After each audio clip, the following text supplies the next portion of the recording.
welcome to No Movies in Hell. I'm Chris Geiger. I'm LaQuas Scott, and today we are reviewing A Different Man. Sebastian Stan and Adam Pearson. Adam Pearson, who we saw in Under the Skin. Yes, that's right. And Renate Renziv. Yes. I don't know how to pronounce her name. Who was in The Worst Person in the World. Okay. I didn't get to see that. It was good. And she was good in it.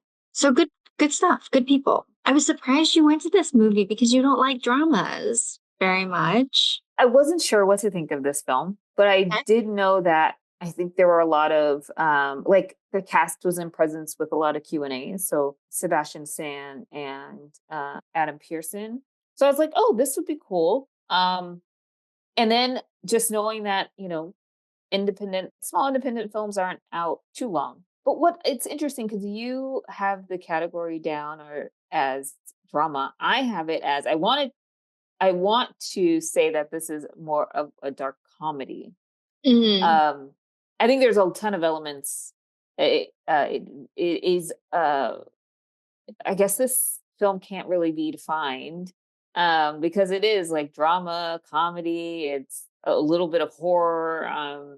It's kind of like a day in the life almost. And I thought it was good. Like I was like, oh, I just need to watch something else. And also there's a lull in new films in the theaters. So I figured, hey, it looks like this cast is trying to get people to see this film and I should go see it. I saw it just a couple days ago. And I had to say, like, half of the theater was full. There's like no one on their phones. So it's like a very good indicator. And there are a lot of audience reactions to things like laughing or cringing. And I felt like a lot of people were engaged. Yeah, I saw it when it first came out, and Sebastian Stan and Adam Pearson and the writer-director were there for Q&A, and it was packed, which was great. And I really enjoyed it. The writer-director was talking a little bit about like how he came up with the story, and he identified with the character because when he was, I guess, born or much younger, he had a cleft palate. And so he felt like this disfigurement and he felt self-conscious about it like his whole life. And so that played into how he wrote this character. Well, let's go to the science. I was surprised you gave it a higher score than I did. Yeah, I think, let's see. So cinematography. So I think for me, what also stood out aside from the story and the acting, which was incredible, was some of the shots were pretty like amazing. And I don't know what this film was filmed on, but I felt like the camera felt really like granular, like kind of, it was very like grainy. And so during the beginning of the film, I actually thought that it would take place in a different time, like not current, I guess. And I just felt like, yeah, the shots were really crisp. And I liked that on top of kind of the storytelling and the acting that I think I was just blown away by the acting because I didn't realize that Sebastian Stan played Edward until like, I guess the end of the film. So I thought that was a different actor in and of itself. And then, with a story, it just gets very meta and very dark. And this Oswald character is like just amazing. It's like night and day. And I thought that this film really brought out some really great qualities of living in New York, of the different different people that you meet and how people are pursuing their dreams or trying to, just feel comfortable in their skin. So the thing that I thought was funny is that there was that experimental therapy. Mm-hmm. Yes. And so when he has this change, like he doesn't report the change to the experimental therapy company. Like he just sort of lets it happen and then tells them that he died. Yes. Yeah. It was just it's just he's amazing. keeping, like that. If I were running a medical experiment and I had a subject who died, I feel like I would stop the experiment. So basically, he's keeping other people from getting the treatment Yep. because he is like producing basically a very bad result, according to the researchers. So I thought that was awkward and unfortunate. But also, I felt like if this type of treatment was available experimentally, it seems like more people would have known about it. Yes. Yeah. Yeah. Yeah, he can't exactly like scrub his previous life. But it's also like kind of gatekeeping, right? If there's something like this, then other people would want it. But then at the end of the day, when other individuals would comment on, Oswald's appearance, then he was very protective.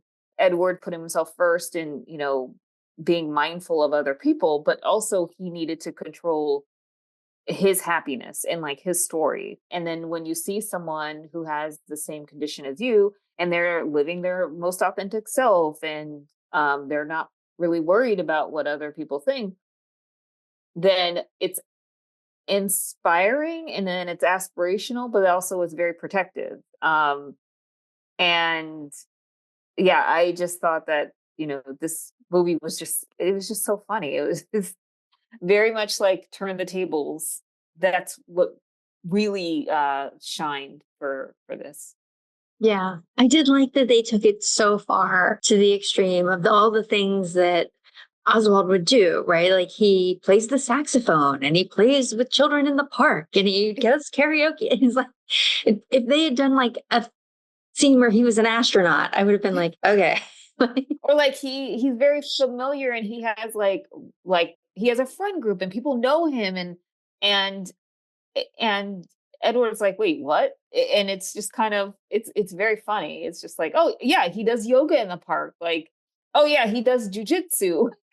There's all these things that he does, and he has a very active life, and he doesn't let uh things or people stop him. And it's really great. And then it's like also consulting on the play. It's like, oh well, I should know this, and this is how this character is going to be, and not to conflate like Edward and Oswald too. It's like these are just characters. Right, right. Do you have any other thoughts and feelings about this play or Um, movie? It could have been a play, actually. yes, that's very true. Yeah. Yeah, I thought this was great. I I hope to see more films like this. I think that it's very um gosh, I feel like New York is a market that gets things like this, and hopefully it's word of mouth or wherever. Like I just think that this is such a good film, very very funny, very dark, but yeah, really great. Yeah, like not to give anything away, but I did not see the ending coming at all.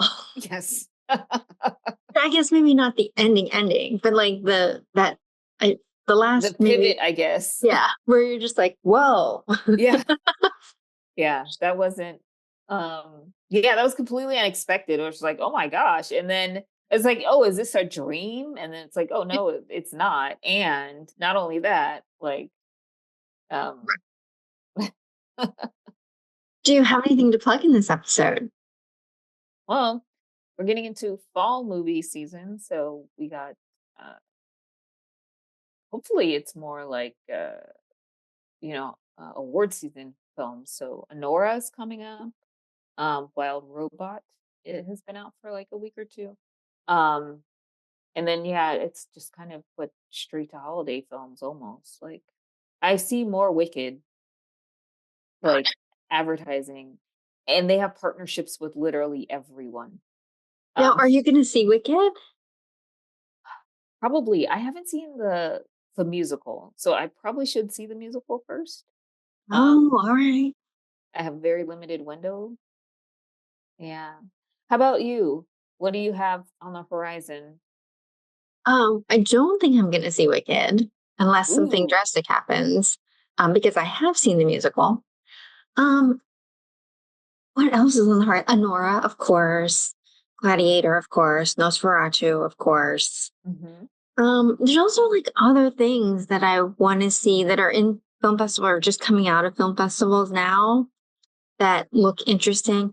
The one with Jesse Eisenberg, Oh A yes, Real yes, Pain, that yes. looks interesting. That's going to be With out in Kieran Culkin. November, so pretty soon. And November's just around the corner. Yeah. I felt like we saw trailers for that months ago and then it kind of died down and then it's back again. So Yes.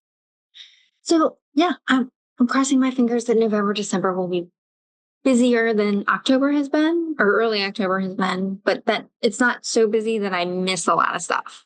Oh, yeah. also, the Outrun I want to call out as something I want to see, but is in very limited screens right now for the coming week. It's only on 2 screens late at night during the week at AMC in New York. That is unfortunate. Don't forget to like and subscribe. Thanks for watching, and we'll see you next time.